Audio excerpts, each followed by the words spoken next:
जी नमस्कार। अंतरा दी डोगरी पाठशाला च तुंदा सारें दा मता मता स्वागत है। दोस्तों, कहावतां कुसै भी भाशा गी चार चन्न लाई ओड़दियां न। इ'यै हाल साढ़ी डोगरी दा बी है।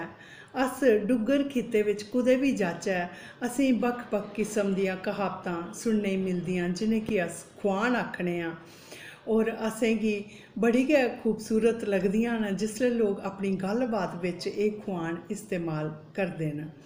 असें कोशिश करनी चाहिदी घर परिवार विच अपने बच्चें कन्नै अस इस्सै ढंग कन्नै गल्ल करचै ते एह् जेह्ड़ियां कहावतां न इ'नें बी इस्तेमाल करचै, ताकि साढ़े बच्चे बी साढ़ी डोगरी दी असली जेह्ड़ी खुशबू है, असली फ्रेगरेंस है, उसी महसूस करन, उसी दिलै थमां अपनान।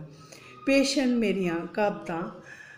अंबरे गी थुक्के दा अपने गै उप्पर पौंदा।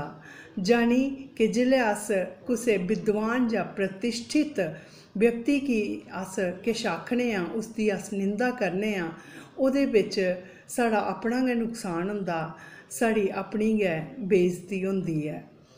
इ'यां गै अंब चूपने जां गल्लां करनियां, मतलब कि अपने कम्मै कन्नै कम्म रक्खो, तुसें फालतू गल्ल करने दी कोई लोड़ नहीं है।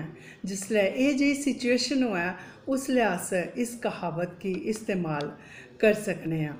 आगा शेरे दा ते पीछा गिद्दड़े दा, मतलब पैह्लें बड़ी शेखी मारना ते जिसलै मौका आवै कम्म करने दी गल्ल आवै, टाइम आवै, उसलै डरी जाना ते झक्कियै पिच्छें होई जाना।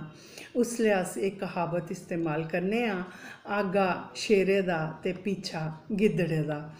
इ'यां गै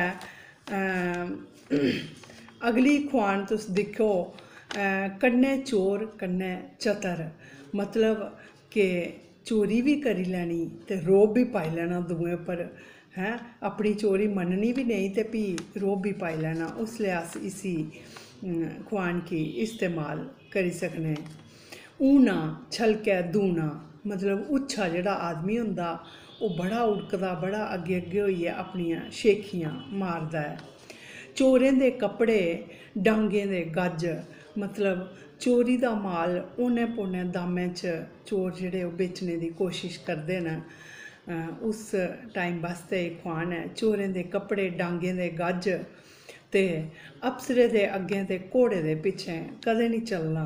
जिसलै अस एह् जेहा कम्म करने आं, अफसरे दे अग्गें चलने आं ते घोड़े दे जां पिच्छें चलने आं, उसलै साढ़ा अपना गै नुकसान होंदा ऐ। पज पुत्तरे दा ते रज माऊ दा, मतलब कुसै दुए दा पज रखदे होई अपना लाह् कड्ढी लैना, अपना मुनाफा करी लैना। उसलै एह् खोआन जेह्ड़ी ओह् इस्तेमाल होंदी ऐ। फ्ही चढ़ेआ म्हीना पापी दिनै बदल ते निंबल राती। अस दिक्खने आं दिसंबर म्हीनै दिनै बदल होंदे ते निंबल राती होंदे, राती बड़ा कोरा निंबल होंदा। उस म्हीनै अक्सर असेंगी एह् खोआन सुनची जंदी ऐ। साढ़ियां स्याने म्याने जेह्ड़े न ओह् साढ़े कन्नै इ'यां बोलदे न, चढ़ेआ म्हीना पापी, हैं दिनै बदल ते निंबल राती। फिर पिंड बस्सेआ नेईं ते मंगतें दा जोर, मतलब चीज़ बनने शा पैह्लें गै गर्जमंद जेह्ड़े आई पुज्जन जिसलै, उसलै एह् खोआन इस्तेमाल कीती जाई सकदी ऐ।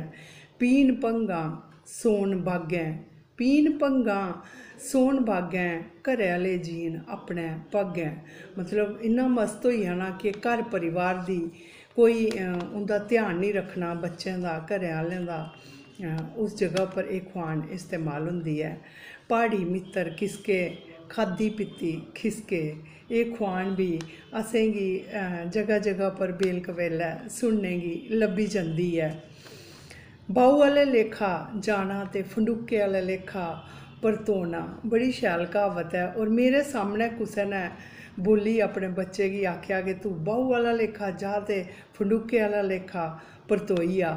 मिगी बड़ी पसंद आई, बड़ा मज़ा आया सुनियै। और एह्दा मीनिंग जेह्ड़ा ओह् बी अपने आप गै स्पश्ट होआ दा कि तौले जायां ते तौले गै आई जायां परतियै। बिगड़े तिगड़ें दा पीर डंडा, मतलब जेह्ड़े बड़े गै बिगड़ी जंदे उं'दे कन्नै थोह्ड़ी स्टिकनेस करनी पौंदी तां गै ओह् सुधरदे न, वरना ओह् सुधरदे नहीं हैन।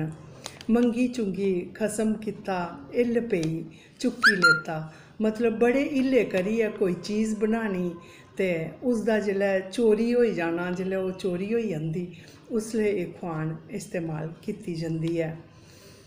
खाने सी कमाने पुच्ची, खाने सी कमाने गी पुच्ची, दस्सो कम्म ते जंदी रुस्सी। बड़ी शैल खोआन है।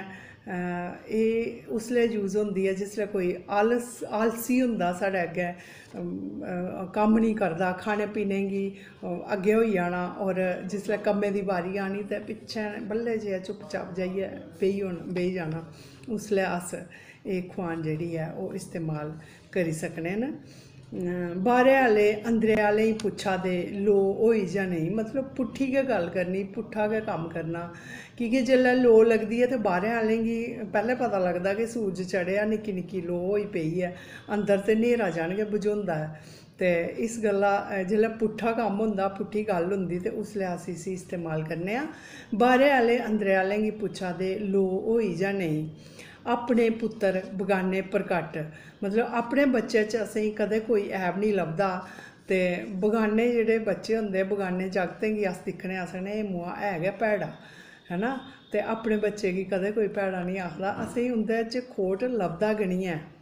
जमदे मरी मां, बब्बे दा रेही गेआ चाऽ। जिसलै बड़ी गै बिपता च कोई होऐ ते उसलै एह् खोआन इस्तेमाल होंदी ऐ।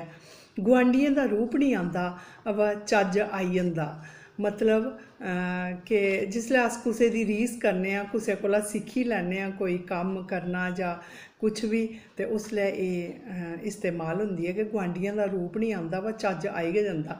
एह् ज़्यादातर उसलै यूज़ होंदा कि जिसलै दूआ इक जना लड़ाका होऐ, झगड़ालू प्रवृत्ति दा होऐ, उसी दिक्खियै अस बी जेल्लै सिक्खी लैन्ने उ'ऐ जेहियां गल्लां करना, ते उसलै एह् ज़्यादा इस्तेमाल कीती जंदी।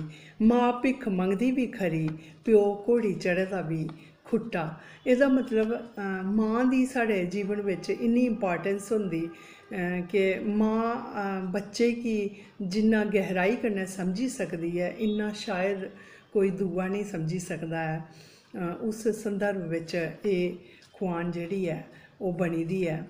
अंदर नी नाज्जे दा दाना, मां आखदी हरिद्वारे जाना। एह् बी मैं कुसै गी बोलदे सुनेआ हा, ते उसलै एह् पैन डाउन करी लेई ही। बड़ी खूबसूरत खोआन ऐ, मतलब तंगी गरीबी होंदे होई कोई रिसोर्स नहीं होऐ, पर अस ख्वाहिश जेल्लै उच्ची रक्खने कि असें फलानी जगह जाना, असें इ'यां करना, उसलै एह् खोआन इस्तेमाल होंदी ऐ। एह् हियां मेरियां डोगरी दियां क्हावतां जिनेंगी अस खोआन आखने आं।